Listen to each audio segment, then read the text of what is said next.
Lucas Kapitulo 11. Ang tudlo ni Jesus mahitungod sa pag-ampo.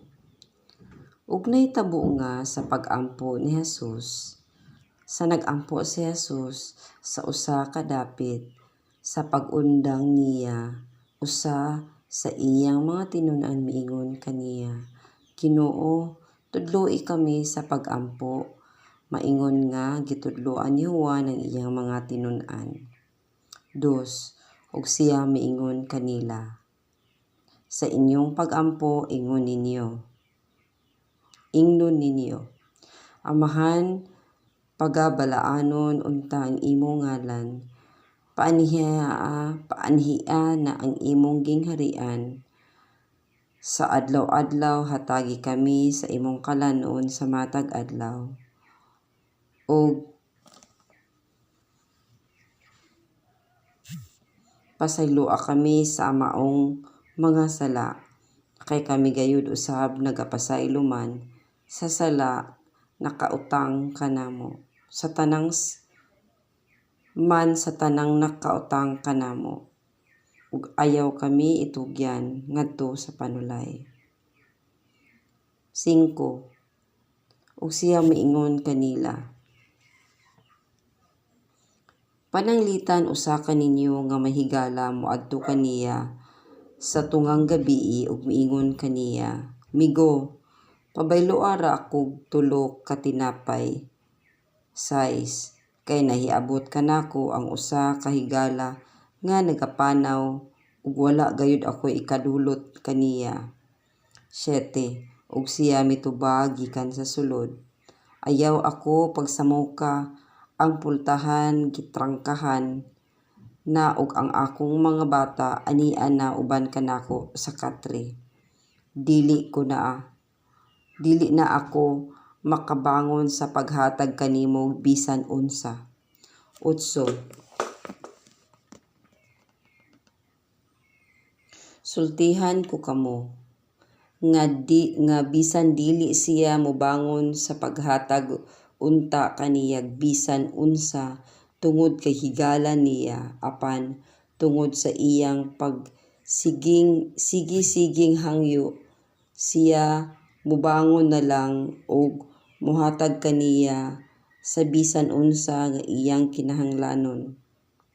9. Ug ingon ko kamo, pangayo kamo paghahatagan, pangita ug kamo makakaplag, pagtuktok ug kamo pagaablihan, kay ang tanan nga magapangayo magadawat ug ang magapangita makakaplag ug ang magatuktok pagaablihan. 11.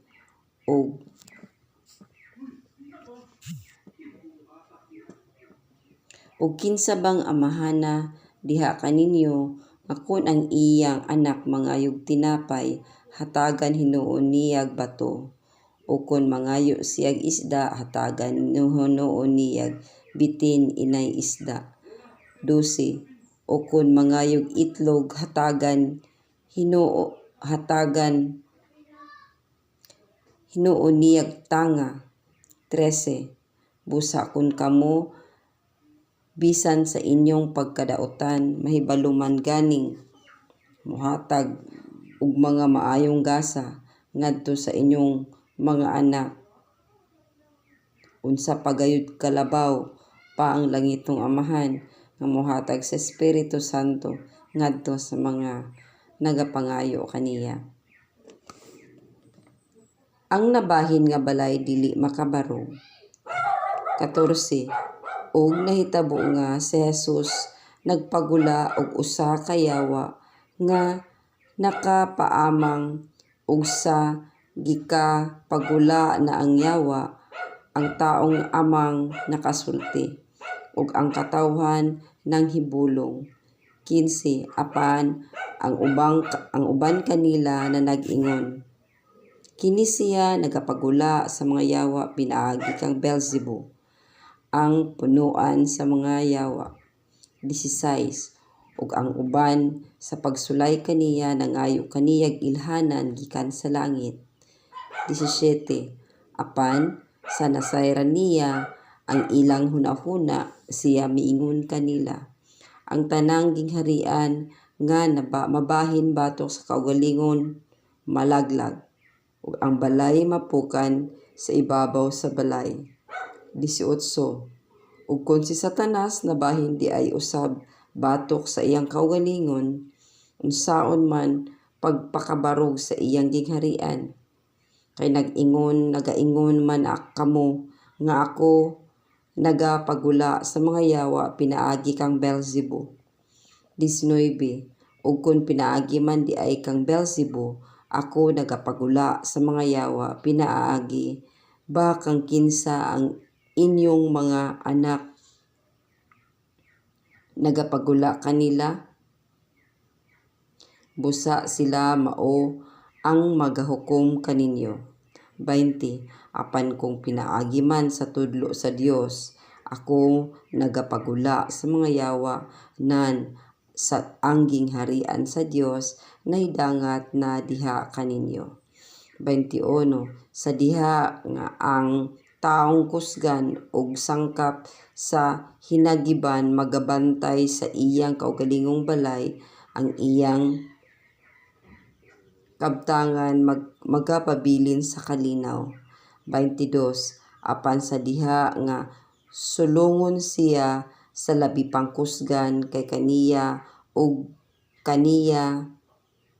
lupigon siya, ang hinagiban nga iyang gisaligan paga ilugon gikan kaniya, ug pagabahin-bahinon ang mga inagaw nga gikan kaniya. 23. Siya nga dili dapig kanako batok kanako, ug siya nga magapanghipos nga dili uban kanako nagapatibulaag. Ang pagbalik sa mahugang espiritu. 24. Sa diha nga ang mahugang espiritu makagula na sa tao, kini mosuroy latas sa mga dapit nga mamala aron sa pagpangitag pahulay, ug sa wala siya'y makaplagan niini, siya magaingon, mubalik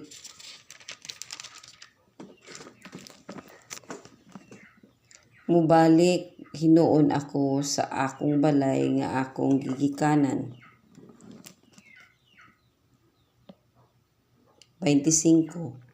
Ug sa pag-abot niya, iyang nakita kini nga sinilhigan na ug maayo ng pagkahimutang. 26. Ug unya mulakaw siya ug magkuhag laing 7 ka mga espiritu nga labi pang dautan kay kaniya, ug sila mosulod ug mopuyo niini. Ug ang ulahing kahimtang ni atong tawhana mulabi pa kay kangilad kaysa sinugdan. Ang tinuod nga kabuluhanan. 27. Ug sa nagsulti pa siya niini, dihay babayi sa panon nga mipatubaw sa iyang tingog ug miingon kang Jesus, bulahan ang tiyan nga maoy nagsabak kanimo, ug ang mga suso nga imong gisusan. 28.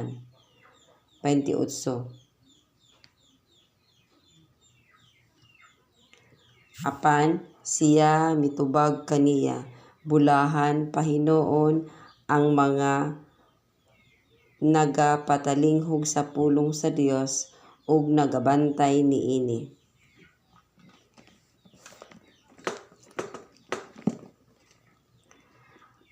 Ang dautan nga kaliwatan nagapangitag ilhanan.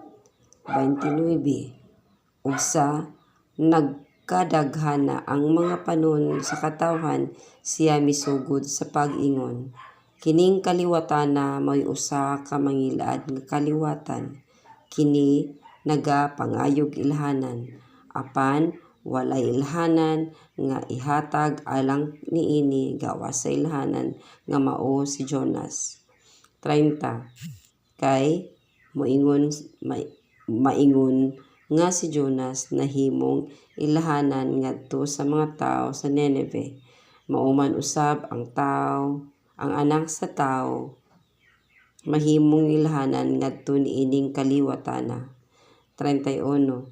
Ang reyna sa habagatan mubangon ra unya sa adlaw sa hukom uban sa mga tao niining kaliwatana ug magahukom niini sa silot kay siya mianhi gikan sa kinatumian sa yuta aron sa pagpatalinghog sa kaalam ni Solomon.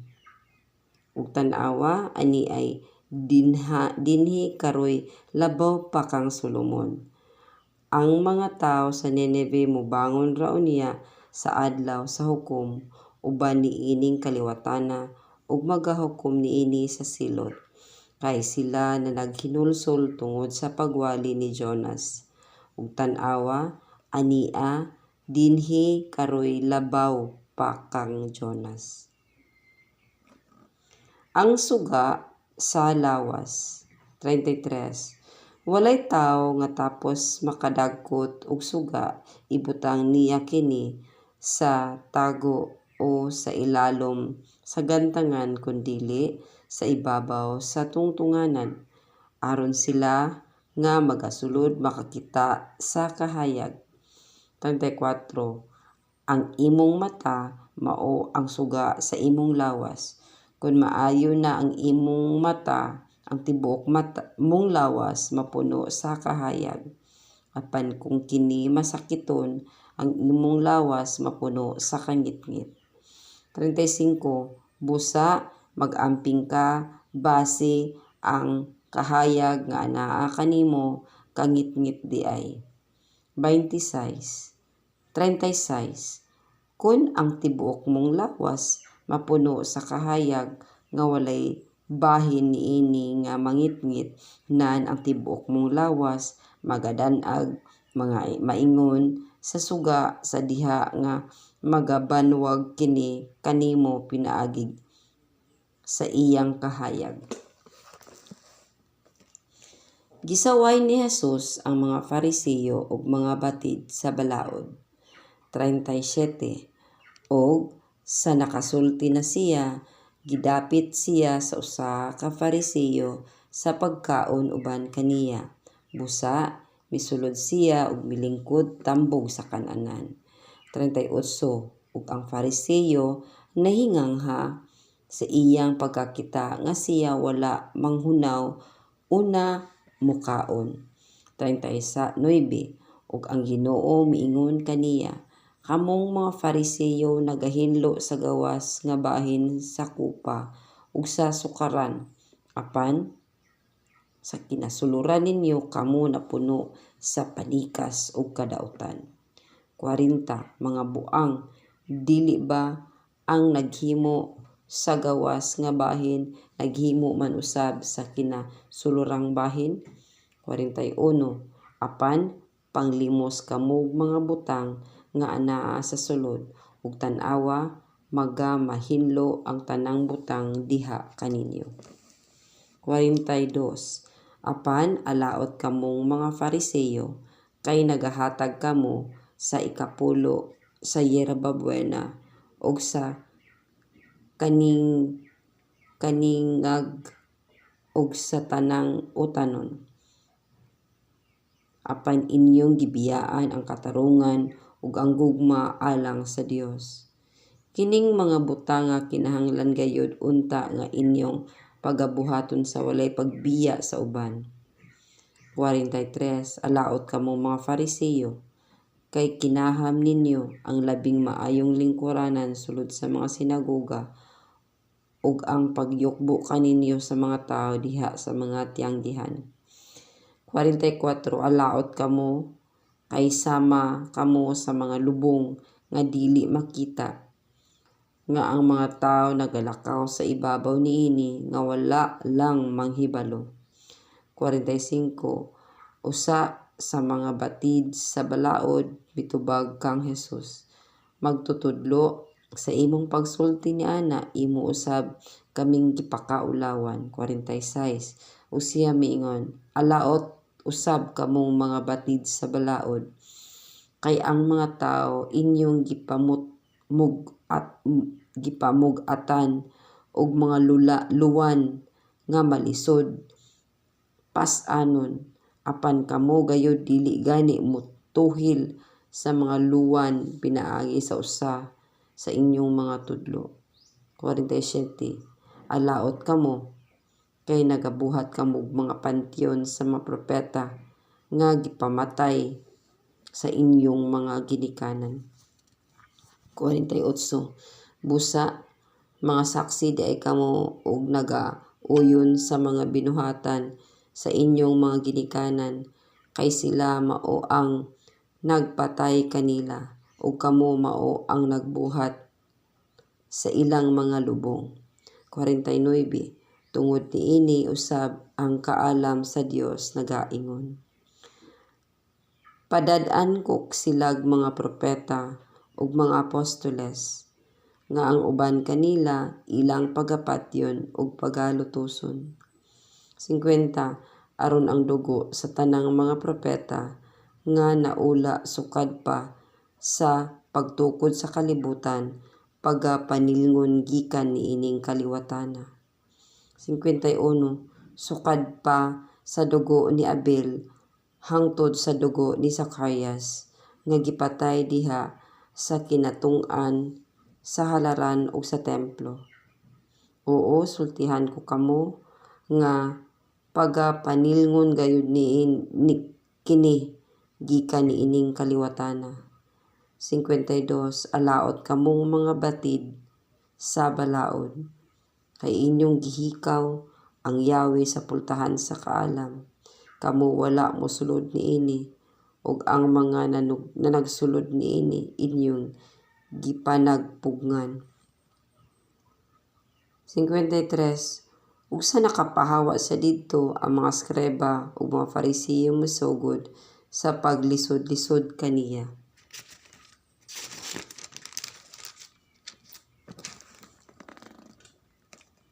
Ug sa paghagit kaniya sa pagpamulong bahin sa daghang mga butang. 54. Nga nagpaabot kaniya aron sa pagbalik kaniya pinaagi sa mga pulong nga iyang pagalitokon.